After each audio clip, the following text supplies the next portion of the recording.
What's going on, guys? I'm Faraz Siddiqui from Upper Hand Fantasy.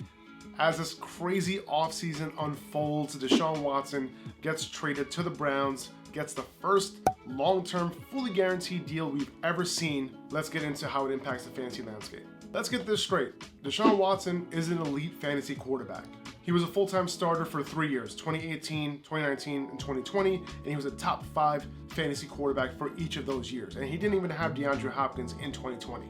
He doesn't have a plethora of weapons in Cleveland. He has a couple. He has Amari Cooper, he has David Njoku, and that's about it as of now. Donovan Peoples-Jones can potentially be that deep threat if they don't end up signing Will Fuller. He has an elite offensive line. He has an elite run game. He has a couple ridiculous running backs in the backfield, and I think he can be a top 5 quarterback once again on that offense. And he did that without even being on a pass-heavy offense in Houston. They were 27th, 20th, and 23rd in pass attempts over those 3 years. And the fact that he scrambles, uses his legs, scores those touchdowns with his legs, that raises his ceiling and solidifies his floor. And by the way, we know that Deshaun Watson wasn't going to be the quarterback for the Texans, but it does leave Davis Mills as the quarterback for the Texans, and they're kind of showing faith in him.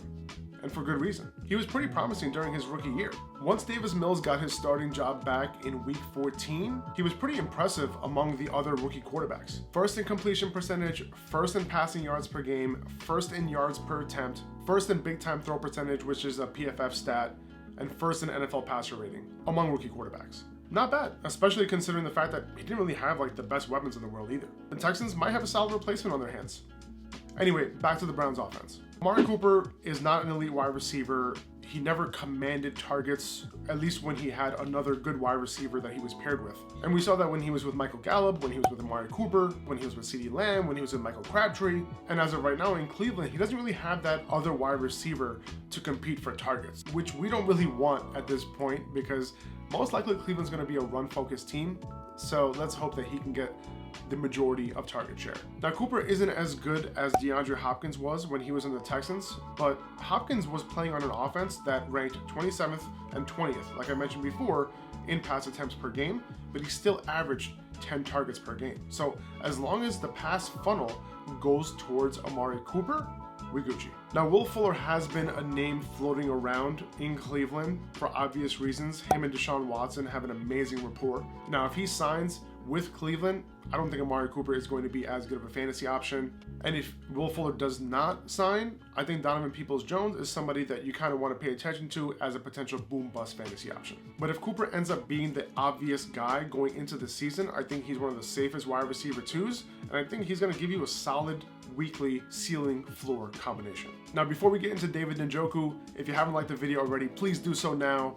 That would be awesome. I think David Njoku should be someone that we should be considering later in drafts, not only because they signed Deshaun Watson, but because they also cut Austin Hooper. Njoku might end up getting a full route participation, and if he does, it's going to be hard for him to not be a top 10 option if he does get close to or gets that full route participation. Now, it's only a 1-game sample size, but in 1 game without Austin Hooper last season, David Njoku ended up running a route on 97% of dropbacks.